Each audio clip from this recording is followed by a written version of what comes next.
Mga kabebang, kung malimit sumakit ang ulo nyo, maglagay kayo ng 2 kutsara sa freezer nyo at kakailanganin nyo yan. Ito yung way kung paano nyo gagamitin. Ito yung pinuha natin kutsara sa freezer. Meron ako nito lagi sa freezer. Dahil, turo ko sa inyo, ito ang ating isang health tips.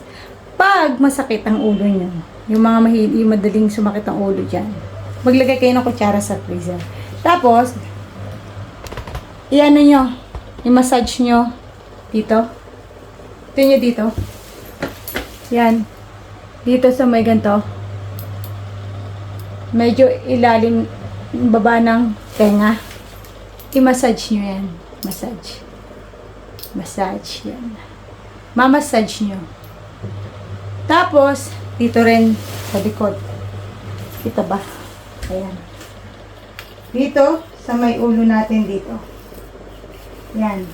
I-mamassage natin yan. Yan. Tsaka ito nga yung dito. Dito. So, kita ba? Ito niya. Yun. Yun ang gawin nyo dun sa mga madaling sumakit yung ulo.